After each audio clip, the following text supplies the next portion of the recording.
Sir நான் அந்த ஒரு மாதிரி நினைக்கிறேன் சார். மேட்சிங் பாருங்க, ரெட்லாம் போட்டு வந்திருக்கோம்ல. அப்ப நான் கருப்பு போட்டு வந்திருக்கேன், ஒரு போராட்டம் பண்ணிட வேண்டியதான்.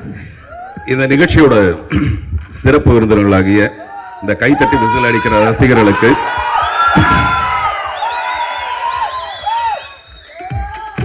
வணக்கம்.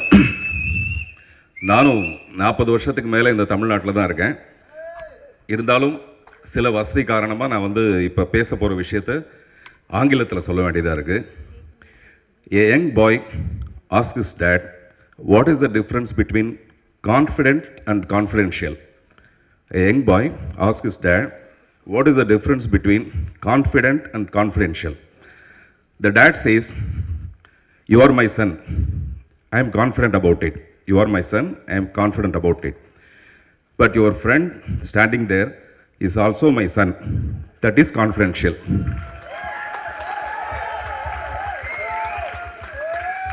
புரியுதா? நீ என் பையங்கிறது கான்ஃபிடென்ட்டு, உன் பக்கத்தில் ஒரு பையன் நிற்கிறான்ல அவனும் என் பையங்கிறது ரொம்ப கான்ஃபிடென்ஷியல் அப்படின்ட்டு. இந்த இடத்துல என்ன வருதுன்னா, இதை பேஸ் பண்ணி தான் கைட் ரன்னர்னு ஒரு படம், ரொம்ப சிறப்பான ஒரு படம் ஒன்று இருக்கும். இந்த இடத்துல கான்ஃபிடென்ஷியல்ன்றது நேரடியாக, கான்ஃபிடென்ஷியல் மறைமுகமாக, கான்ஃபிடென்ட்டுங்கிறது நேரடியாக. அந்த மாதிரி இந்த நிகழ்ச்சியில் 2 பேரை நான் வாழ்த்தணும் அல்லது பாராட்டணும் அல்லது வணங்கணும்.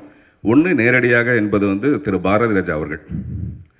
திரு பாரதி ராஜா அவர்களை பாராட்டுறதுக்கு வாழ்நாளே நமக்கு பத்தாது.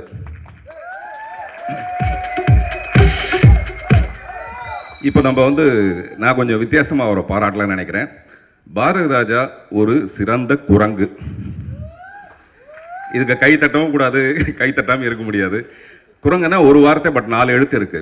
கு ர இங்கு.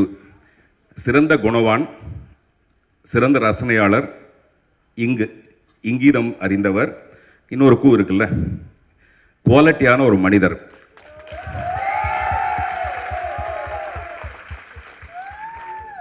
எனக்கு தெரிஞ்ச அவர் ஒரு நல்ல மனிதர் தானே தவிர நல்ல நடிகரே இல்லை. சும்மாவது பாரதி ராஜா நடிக்கும்னு போட்டாலும் அவர் நடிச்சிட மாட்டார். நான் இந்த படத்தில் ஒரு 4-5 காட்சிகள் பார்த்தேன்.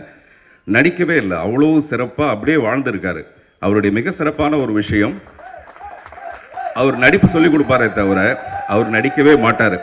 நான் சொல்ல சினிமாவில் மட்டும் இல்லை, நிஜ வாழ்க்கையிலையும் மேடையிலையும் எங்கேயுமே நடிக்க தெரியாத ஒரு அப்ராணி மனிதர் அவர்.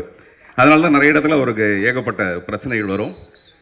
அவரை நம்ம பாராட்டுறதுங்கிறது ரொம்ப ரொம்ப ஒரு முக்கியமான ஒரு விஷயம். இந்த படம்லாம் பார்த்தீங்கன்னா சில வருஷங்களுக்கு அப்புறமேல ஒரு 20 வருஷம் 30 வருஷத்துக்கு அப்புறம் பார்த்தீங்கன்னா இது ஒரு பெரிய பதிவாகிடும். நம்ம எப்போவுமே இருக்கும்போது யாரையும் பெருசாக பாராட்டுறதில்லை, வாழ்த்துறதில்லை. அந்த வகையில் திரு பாரதி ராஜா அவர்களுக்கு நம்ம மிகப்பெரிய ஒரு பாராட்டு விழா நம்ம எடுத்தே தீரணும் தமிழ் திரையுலகின் சார்பாக. அந்த ராமாயணத்தில் நானும் ஒரு அணிலாக இருக்க ஆசைப்படுகிறேன். அது விரைவில் நடக்கும். அப்புறம் இன்டைரக்டான ஒரு பாராட்டுங்கிறது இந்த படத்தோட இயக்குனர் திரு நித்திலன் அவர்களுக்கு. எனக்கு ஆக்சுவலாக அவர் மேலே ஒரு பெரிய கோபம் உண்டு. என்னென்னா, இந்த படத்தில் நான் விதார்த் கேட்டாருங்க. விதார்த் ஒரு நல்ல நண்பர், நிறைய போராடுற ஒரு மனிதர். நான் என்னுடைய இருக்க வேண்டிய இடத்துக்கு நான் வரலன்னு சொல்லிட்டு பாரதிராஜா அவர்கள் வருத்தப்படுவார். அந்த மாதிரி விதார்த் அவருக்கு கிடைக்க வேண்டிய இடம் இன்னும் அவருக்கு கிடைக்கல. நிச்சயமாக இந்த படத்தின் மூலமாக அது ஆரம்பமாகுங்கிறது என்னுடைய மனப்பூர்வமான வாழ்த்துக்கள். அப்படி விதார்த் கேட்டாருங்கிறதுக்காக இந்த படத்தில் நான் ஒரு பாடல் காட்சியில் நான் ஃப்ரீயாக நடித்து கொடுத்தேன். சும்மாவே நடித்து கொடுத்தேன், காசெல்லாம் ஒன்றும் வாங்கலை. ஏன்னா ஒரு நல்ல படம், அதுக்கு நான் சப்போர்ட்டிவாக இருக்கணும்ன்ட்டு. கடைசியில் பார்த்தா இந்த படத்தில் அந்த பாடல் காட்சியே இல்லை.